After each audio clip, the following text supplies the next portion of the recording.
Eu sou a Luciene Viana, seja bem-vindo, boa noite.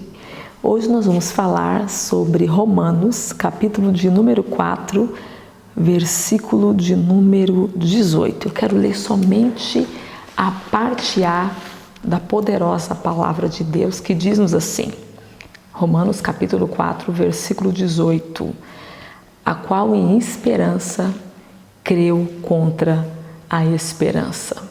Somente isso. O qual em esperança creu contra a esperança. Aleluias! Há momentos na vida da gente que nos faltam forças.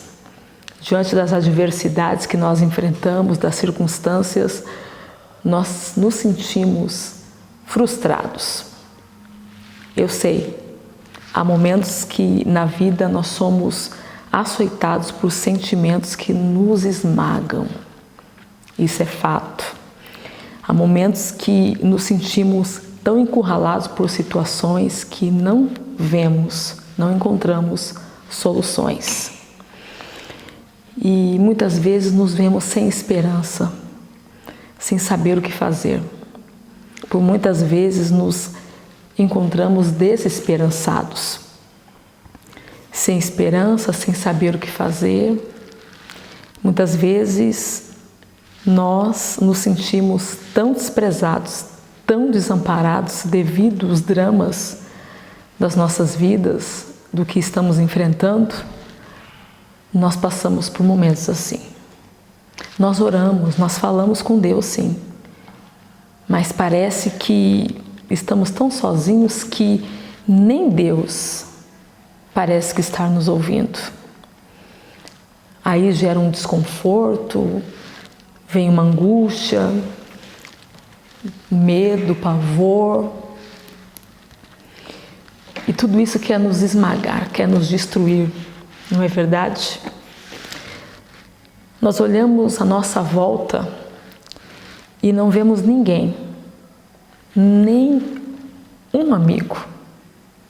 Enfrentamos momentos que não existe palavras, não existe ânimo, nada, simplesmente sozinhos. E aí nós lemos um texto desse, o apóstolo Paulo falando com os nossos irmãos que estavam na capital, em Roma, o qual em esperança creu contra a esperança. Vejamos que esse texto foi Deus quem inspirou o apóstolo Paulo para escrever. Não há dúvidas que foi o próprio Deus que deu essa inspiração para que Paulo pudesse discorrer acerca deste assunto. Quando nós falamos de Abraão, o grande pai, Abraão, pai de muitas nações, nós podemos aqui discorrer e analisar pelo menos 4 coisas. Primeiro, Deus chamou Abraão, ele tinha 75 anos de idade. Quando o Senhor Deus chamou Abraão, ele já era um ancião. Abraão, com 75 anos de idade, foi chamado por Deus e Deus lhe fez promessas. A segunda coisa que nós podemos analisar é que o nome dele é pai de muitas nações, só que ele não tinha nenhum filho sequer. A terceira coisa que nós podemos observar, lendo Gênesis capítulo de número 12, e toda a trajetória de Abraão, é que se passaram 25 anos. Ele teve que esperar. Não foram 25 dias, 25 meses, foram 25 anos. Esperar, esperar. É tão difícil esperar. Essa geração, nossa geração, nós não sabemos esperar. falar em esperar nos causa girísia, nos dá pânico e até mesmo pavor. Nós estamos numa época em que não toleramos esperar. Eu me lembro que depois de muito tempo sem andar de trem, metrô, eu acabei tendo que pegar um trem para ir a um determinado lugar. E devido a muito tempo eu não estar usando esse meio de transporte, eu me vi apavorada diante da escada rolante, porque eu parei do lado que era para as pessoas que andavam mais rápido e eu não sabia disso. E de repente aquela moça saiu gritando, sai, sai, sai, sai, sai. E eu levei um susto, pensei que era alguma outra coisa. E uma senhora me puxou dizendo, você está do lado errado da escada. E eu disse, como assim? Ela disse, esse lado aqui da escada rolante é para quem está com pressa. Quem não está com pressa pode ficar do lado de cá, você está do lado errado. E esperar. A nossa geração não suporta mais esperar. Mas a espera faz parte de uma vida de sucesso, de uma vida plena em Deus. Perceba, Abraão precisou esperar 25 anos. A quarta coisa que eu vejo aqui, analisando a trajetória de Abraão, é que passado 11 anos, desde que Deus havia lhe feito a promessa, Sara, sua esposa, que era estéril, ela diz a seguinte coisa, eu vou providenciar, eu vou fazer acontecer essa promessa. Ela quis ajudar a Deus e nós vemos que não deu certo. É difícil você ter esperança com alguém ao seu lado impaciente, alguém que não consegue esperar. Mas o que eu vejo aqui é que Paulo usa Abraão como exemplo. Paulo diz que ele esperou contra a esperança. Abraão esperando contra a esperança. Esperar. Esperar é o mesmo que não agir. Esperar é a mesma coisa que não tomar nenhuma decisão. É o mesmo que aguardar. Ao contrário de esperança, esperança é um sentimento que nos leva a olhar para o futuro. Esperança é a tendência para um bem futuro, de modo que não nos damos por vencido, mas marchamos rumo ao esperado. A promessa. Esperar está ligado à confiança. Esperar é a mesma coisa de confiar. Precisamos entregar-se. Confiar é você se render completamente. É o mesmo que pôr uma venda nos olhos e deixar-se ser conduzido. Então, esperar contra a esperança é o mesmo que aguardar, mesmo sendo empurrado pelas circunstâncias. E mesmo sendo empurrado, é o mesmo que não agir, que não tomar nenhuma decisão baseado ao caos. Não tomar nenhuma decisão baseado à crise, à circunstância, ao momento que você está enfrentando. Mas se mover, sim. Se mover e ser movido ao encontro do futuro, da promessa. Eu queria falar com você sobre a seguinte coisa. Você e eu não podemos tomar decisões baseado às circunstâncias, ao medo, ao pavor. Toda decisão e toda atitude precisa ser tomada baseada na oração. Tem uma vida de oração, tenha uma vida de busca, Tenha uma vida de particular com Deus, de secreto. E você vai ter a direção. O Espírito do Senhor Deus é que nos impele a tomar as decisões. Porque são baseadas não nas circunstâncias, mas são baseadas na oração.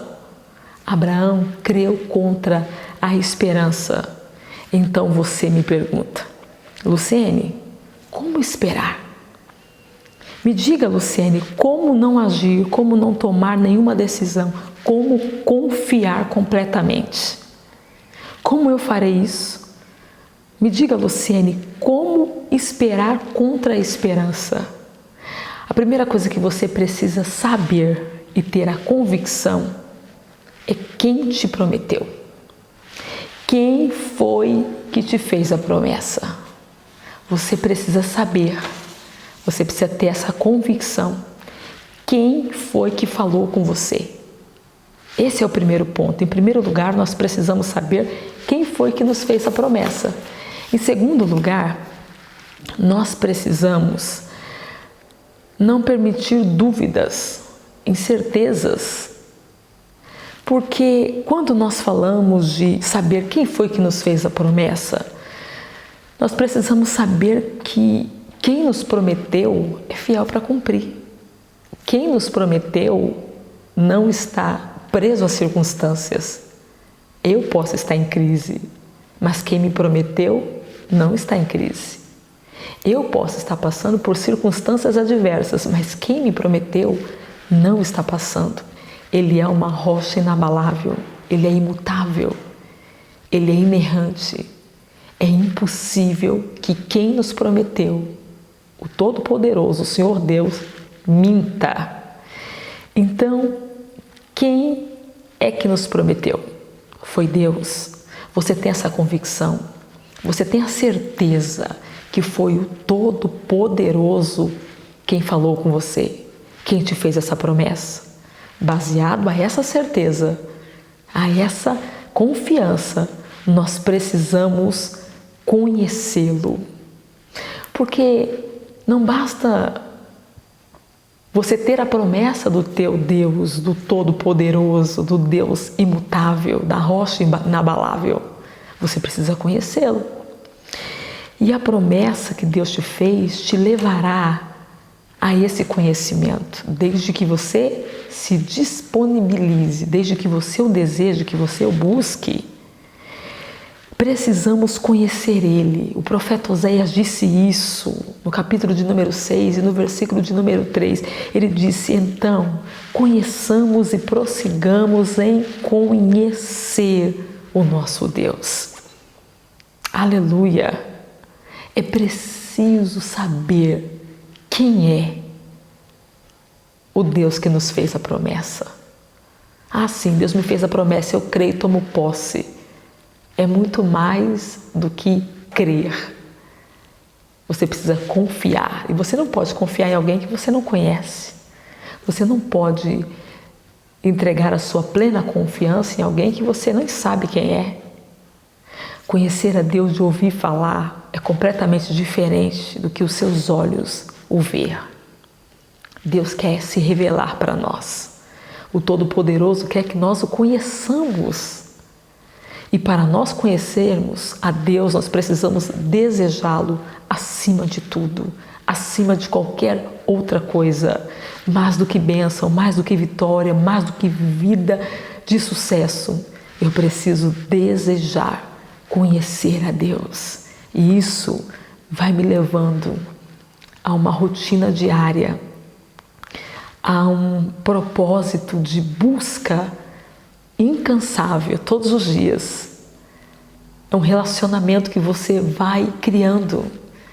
E quando você menos espera, você vai conhecer a Deus não apenas pelos seus feitos ou pelas suas grandes obras, mas você vai conhecê-lo por quem Ele é, pelo seu caráter, pela sua forma de ser. E isso não tem preço. Quando nós entendemos isso, já não é mais pela vitória que queremos, é pelo prazer da companhia do Todo-Poderoso que não aceitamos viver sem. Por isso Moisés disse, o Senhor vai mandar um anjo? Muito bom, eu quero que o anjo venha, mas se a tua presença não for conosco, nós não sairemos daqui. Porque o mais importante, quando nós começamos a buscar esse conhecimento, essa busca de conhecer a Deus, já não é mais aonde eu quero chegar, não é mais o resultado, não é mais a terra prometida, é a confiança de ter o coração de Deus, de conhecer os seus segredos, de ter a sua companhia, de estar com Ele todos os dias, de poder ouvi-lo, de poder senti-lo. Isso não tem preço. Então perceba que o Senhor Deus quer gerar em nós essa confiança, essa esperança, na medida em que nós o desejamos. Busque a Deus, não mais apenas pelas coisas que você precisa. Claro, você deve falar, você deve colocar diante do altar do Senhor, diante dos pés do teu Deus, tudo o que você necessita. Mas isso não é suficiente. Mais do que isso, você precisa, eu preciso, nós precisamos querer a sua companhia, querer conhecê-lo. Aleluia! Então você me pergunta, como é que eu faço para ter essa confiança? Como é que eu faço para crer contra a esperança? Eu disse, você não pode permitir dúvidas, incertezas. Se você tem certeza que foi o Todo-Poderoso quem falou com você, você não pode permitir dúvidas. Você não pode permitir as incertezas travar você, bloquear você, desviar você do seu propósito. Queridos, para Deus não há hora, não há tempo, não há idade para Deus fazer agir nas nossas vidas, na sua vida, na minha vida. Não existe limites. Aleluia! Talvez você ache que Deus se esqueceu. Talvez você ache que Deus está demorando. Talvez você está dizendo, o Senhor me abandonou.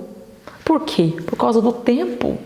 Já faz tempo que Deus me prometeu isso. Já faz tempo que o Senhor falou comigo acerca disso. O tempo está passando. O tempo está indo embora. E aí você fica nesse dilema. Nada aconteceu, nada acontece. Ainda nada fluiu na minha vida desde que Deus me fez essa promessa. Lembra de Marta? Ah, Jesus! Se o Senhor estivesse vindo antes, se o Senhor tivesse saído de lá, quando eu pedi para o Senhor vir, se o Senhor tivesse vindo antes. Não, Marta, eu não chego antes ou depois, mas sim, eu chego na hora exata, na hora certa. Calma. Toda essa circunstância é aprendizado. Todo este problema é Deus nos levando a uma vida de comunhão, de confiança. Deus quer nos levar a lugares que a gente ainda nunca passou. Se permita com todo esse problema, com toda essa adversidade, viver o que Deus quer que você viva. Deus é contigo, a vitória é nossa. Um beijo no seu coração, fica firme, tá? Deus é contigo e creia. Como Abraão, recebe aí. Vamos crer contra a esperança. Não é a circunstância, não é o momento, não é a crise, não é o caos. É os meus olhos que estão postos nele. É a minha confiança que é plena nele. E aí você me pergunta, como eu faço para ter uma confiança plena? Conheça a Deus. E como eu conheço a Deus? Com orações e súplicas. Entrando no meu quarto e fechando a porta. Como é que eu me relaciono com Deus? Vida diária, todos os dias. Ore de manhã, ore à tarde, ore à noite. Aproveite que você está em casa e ore. Leia a Bíblia, se relacione, se aproxime. E não permita dúvidas, incertezas. Não deixa que nada venha desviar você do caminho. Você precisa crer contra a esperança. Que Deus abençoe sua vida. a paz do Senhor Jesus. I love you.